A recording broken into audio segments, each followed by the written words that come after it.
క్రీస్తునందు ప్రియులారా, మీకు శుభములు వందనములు తెలియజేస్తున్నాను. అనుదిన ధ్యానమునకు స్వాగతం. సంఖ్యాకాండము 26వ అధ్యాయం ఈ దిన మన ధ్యానాంశంగా ఉన్నది. ప్రారంభపు వచనాలు నేను చదువుతున్నాను. ఆ తెగులు పోయిన తర్వాత యెహోవా మోషేకును యాజకుడగు అహరోను కుమారుడైన ఎలియాజరుకును ఇలాగ సెలవిచ్చెను. మీరు ఇజ్రాయేల్ సర్వ సమాజములోను 20 ఏండ్లు మొదలుకొని పై ప్రాయము కలిగి ఇజ్రాయేళ్లలో సేనగా బయలుదేరి వారందరి సంఖ్యను వారి వారి పితరుల కుటుంబములను బట్టి వ్రాయించుడి. This is the second census of Israel. 20 ఏండ్లు పైబడిన వారి యొక్క సంఖ్య, ఇది 2వ జనాభా లెక్క. ఎందుకంటే సంఖ్యాకాండం 1వ అధ్యాయంలో వారు ఐగుప్తు దేశం నుండి బయలు వెళ్ళిన తర్వాత 2వ సంవత్సరం 1వ నెల సీనాయి అరణ్యమందలి ప్రత్యక్ష గుడారములో యెహోవా మోషేకు సెలవిచ్చినటువంటి మాట ఏంటంటే, ఇజ్రాయేళ్ల వంశముల చొప్పున వారి వారి పితరుల కుటుంబములను బట్టి వారి వారి పెద్దల చొప్పున మగవారందరినీ లెక్కించి సర్వ సమాజ సంఖ్యను రాయించమని చెప్పాడు. ఆ మొదటి జనాభా సంఖ్యలో ఉన్న ప్రజలందరూ సంఖ్యాకాండం 1వ అధ్యాయము 46వ వచనం చూస్తాం.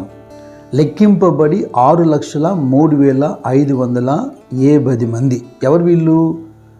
ఇజ్రాయిల్లో తమ తమ పితరుల కుటుంబం చొప్పున లెక్కింపబడిన వారు, అనగా 20 ఏండ్లు మొదలుకొని పై ప్రాయము కలిగి సేనగా బయలు వెళ్ళినటువంటి ఇజ్రాయిళ్ళు 6,03,570 మంది.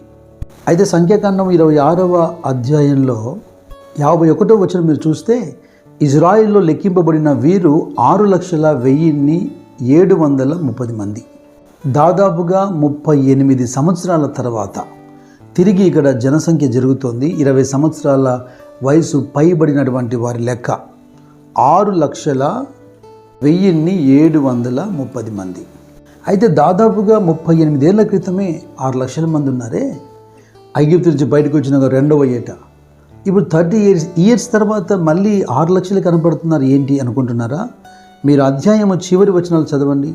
63 నుండి. ఎరికో ప్రాంతములనందలి యోర్దాను యొద్దనున్న మోయాబు మైదానములలో మోషేయు యాజకుడగు ఎలియాజరును ఇజ్రాయేళ్ల జనసంఖ్య చేసినప్పుడు లెక్కింపబడిన వారు వీరు. మోషే అహరోనులు సీనాయి అరణ్యములో ఇజ్రాయేళ్ల సంఖ్యను చేసినప్పుడు లెక్కింపబడిన వారిలో ఒక్కడైనను వీరిలో ఉండలేదు. ఎలయనగా వారు నిశ్చయముగా అరణ్యములో చనిపోదురని యెహోవా వారిని గురించి సెలవిచ్చెను. యెఫున్నె కుమారుడైన కాలేబును నూను కుమారుడైన యెహోషువ తప్ప వారిలో ఒక్కడైనను మిగిలి ఉండలేదు. దేవుని మీద తిరగబడి మోషే మీద తిరగబడినటువంటి తరమంతా గతించిపోయేంత వరకు 40 సంవత్సరాలు దేవుడు అరణ్యములో వారిని తిప్పాడు. వారి పిల్లలు వారి దోష శిక్షను భరిస్తూ ఆ 40 సంవత్సరాలు తిరుగుతూ వచ్చారు. అపోస్తలుడైన పౌలు కొరింథీయులతో మాట్లాడుతున్నప్పుడు 10వ అధ్యాయం చెప్పినట్టుగా వారిలో దేవునికి ఇష్టలుగా లేకపోయినందున వారందరూ అరణ్యములో సంహరించబడ్డారు.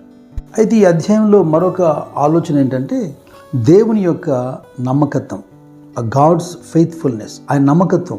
ఎందుకంటే అనేక సంవత్సరాలుగా సుదీర్ఘంగా ప్రయాణం చేసి వచ్చినటువంటి వీరికి దేవుడు చక్కగా స్వాస్థ్యమును పంచిపెట్టి ఇచ్చేటువంటి విషయాన్ని ఈ అధ్యయనం మనం చూస్తున్నాం. అదే సమయంలో ఫాల్ ఆఫ్ రెబెల్డ్, ఎవరైతే తిరగబడ్డారో వాళ్ళందరి నాశనాన్ని కూడా మనం చూస్తున్నాం. సంఖ్యాకాండం 14వ అధ్యాయము 28 నుంచి 37 వచనాల వరకు వేగు చూడ్డానికి వెళ్ళి దేవుని వాగ్దానాన్ని విశ్వసించకపోగా చెడ్డ సమాచారము తెచ్చినప్పుడు, ఆ చెడ్డ సమాచారం తెచ్చిన మనుషులు అందరూ యెహోవా సన్నిధిలో తెగులు చేత చనిపోయారు. ఇక అదే అధ్యాయంలో 39 నుంచి 45 వచనంలో అది చూసి భయపడి ప్రజలు, మేము దేవునికి వ్యతిరేకంగా పాపం చేశాం, మేము ఇప్పుడు బయలుదేరి వెళ్తాం అని వెళ్తూ ఉండగా మోషే అంటున్నాడు, ఇదిగో యెహోవా మీ మధ్యలో లేడు, ఇప్పుడు మీరు వెళ్ళకూడదు అన్న కూడా వాళ్ళు తెగించి ముందుకెళ్ళారా? అమాలేకీయుల చేతిలో, కనానీయుల చేతిలో అనేకులు హతమైపోయారు. ఇక సంఖ్యాకాండం 16వ అధ్యాయంలో మోషే మీద తిరగబడినటువంటి కోరహు, అతనితో కూడా 250 మంది. భూమి ఎట్లు రెండుగా ఆ చీలి తన నోరు తెరిచి వారిని మృంగివేసిందో మనం చూసాం. అది చూసి తిరిగి మళ్ళీ మోషే మీద సనగడం, వ్యతిరేకంగా మాట్లాడడం మొదలుపెట్టారు ప్రజలు. 41వ వచనం నుంచి అదే రాయబడింది.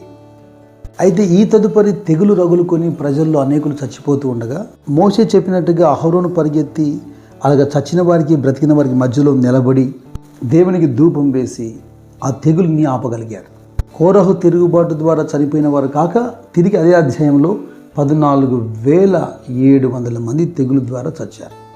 ఇక సంఖ్యాకాండం 21వ అధ్యాయంలో మోషే అహరోనులకు ఇజ్రాయేలు ప్రజలు వ్యతిరేకంగా లేచి తినేదానికి సరైనటువంటి ఆహారం లేదని, ఈ చవి సారము లేని ఆహారం మాకు అసహ్యమైందని ఎప్పుడైతే సనగడం మొదలుపెట్టారో దేవుడు విషపూరితమైన సర్పములను వారి మధ్యలోకి పంపగా ఇజ్రాయేలీయులలో అనేకులు చనిపోయారు.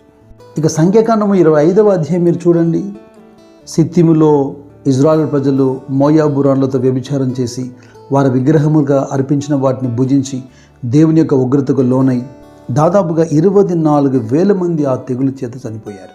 ఇలాగ నేను ఎందుకు జ్ఞాపకం చేస్తున్నానంటే, దేవుని యొక్క నడిపింపులో వాగ్దానాన్ని విశ్వసించక చెడ్డ సమాచారాన్ని తీసుకొని వచ్చి లేదా సొంత అభిప్రాయంతో ముందుకు సాగిపోయి దేవునికి వ్యతిరేకంగా సనుగుతూ లేదా దైవజనులకు వ్యతిరేకంగా మాట్లాడుతూ కోరహులాగా తిరుగుబాటు చేస్తూ ఆహారమును బట్టి దేవుని శోధిస్తూ ఇలా అనేక కారణాలని బట్టి ఆ ప్రజలందరూ అరణ్యంలో రాలిపోతూ వచ్చారు. ఇది మనకొక హెచ్చరిక అని చెప్పాలి.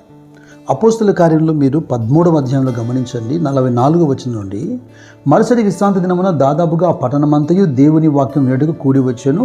యూదులు సమూహములను చూచి మత్సరముతో నిండుకొని దూషించుచు పౌలు చెప్పిన వాటికి అడ్డము చెప్పిరి. అప్పుడు పౌలును బర్నబాయు ధైర్యముగా ఇట్లనేది, దేవుని వాక్యము మొదట మీకు చెప్పుట ఆవశ్యకమే, అయినను మీరు దాన్ని త్రోసివేసి మిమ్మల్ని మీరే నిత్య జీవమునకు అపాత్రులుగా ఎంచుకొనుచున్నారు.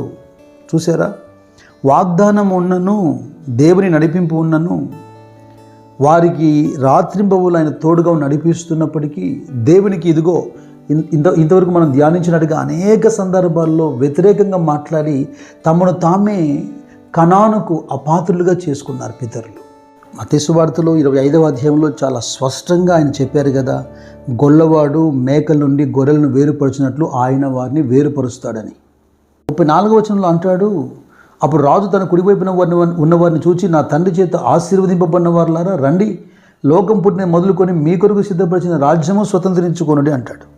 అలాగే 41వ వచనంలో, అప్పుడు ఆయన ఎడమవైపున ఉన్నవారిని చూచి, శపించబడిన వారులారా నన్ను విడిచి అపవాదికిని వాని దూతలకు సిద్ధపరచబడిన నిత్యాగ్నిలోనికి పోవుడి. చాలా వరకు ప్రజలకు దేవుడు తనను ప్రేమించిన వారికి ఏం సిద్ధపరిచాడో అది కంటికి కనిపించట్లేదు, చెవికి వినపడట్లేదు, మనుష్య హృదయానికి గోచరం కావట్లేదు. మన పితరులకి ఎందుకు సనిగారు? అద్భుతాలు జరుగుతున్నా ఎప్పుడు వారి ఆలోచన ప్రస్తుతం పైనే, పొందబోతున్న రాబోతున్న దేవుని వాగ్దానం పట్ల వారికి ఏమాత్రము నిరీక్షణ విశ్వాసము లేదు. మన తండ్రి అయినటువంటి దేవుడు మృతుల్లో నుండి యేసుక్రీస్తును తిరిగి లేపుట వలన జీవముతో కూడినటువంటి ఒక నిరీక్షణ మనకు కలుగునట్లు, అక్షయమైన నిర్మలమైన వాడబారని స్వాస్థ్యం మనం కలుగునట్లు ఆయన విశేష కనికరం చొప్పున కదా తిరిగి మనల్ని జన్మింపజేశాడు. అయితే మన పితరులు అందరూ నశించలేదు, కానీ అందరిలో కొందరు, వారి గురించి ఎబ్రీ గ్రంథకర్త చక్కటి మాట రాశాడు. ఇది మనకు కూడా చాలా ప్రాముఖ్యమైన విషయం. 11వ అధ్యాయంలో 13 నుంచి 16 వచనాల ముగింపుగా మనం చూద్దాం. వీరందరూ ఆ వాగ్దానముల ఫలము అనుభవింపకపోయినను దూరము నుండి చూసి వందనం చేసి తాము భూమి మీద పరదేశులము యాత్రికులమై ఉన్నామని ఒప్పుకొని విశ్వాసము గలవారై మృతి పొందిరి. ఇలాగ చెప్పేవారు తమ స్వదేశమును వెదుగుచున్నామని విశదపరచుచున్నారు కారా. వారు ఏ దేశము నుండి వచ్చిరో ఆ దేశమును జ్ఞాపకం అందించుకునే ఎడల మరలా వెలుటకు వారికి వీలు కలిగి ఉండును. అయితే వారు మరి శ్రేష్టమైన దేశమును అనగా పరలోక సంబంధమైన దేశమును కోరుచున్నారు. అందుచేత తాను వారి దేవుడని అనిపించుకొనుటకు దేవుడు వారిని గూర్చి సిగ్గుపడడు. ఎలయనగా ఆయన వారి కొరకు ఒక పట్టణమును సిద్ధపరిచి ఉన్నాడు. ఆయన మనల్ని రక్షించుకున్నాడు. మన కొరకు ఆయన ఒక పట్టణాన్ని సిద్ధపరిచి ఉన్నాడు. నేడో రేపు ఆయన రాబోతున్నాడు. ఆయన ఉన్న చోటున మనము ఉండులాగా మనల్ని తీసుకుపోతున్నాడు. కనుక ఏ విధము చేతనైనా మనమే నిత్య జీవమునకు అపాత్రులుగా మనల్ని చేసుకోకూడదు. ప్రకటన 7:9 ప్రకారం తెల్లని వస్తువులు ధరించుకొని ఖర్జూర మట్టలు చేత పట్టుకొని సింహాసనం ఎదుట గొర్రెపిల్ల ఎదుట నిలబడి దేవునికి స్తోత్రమని ఎలుగెత్తి చెబుతున్న గొప్ప సమూహములో దేవుడు నిన్ను చేర్చును గాక. గొర్రెపిల్ల యొక్క జీవ గ్రంథములో మీ పేరు లిఖింపబడును గాక. God bless you. God bless you.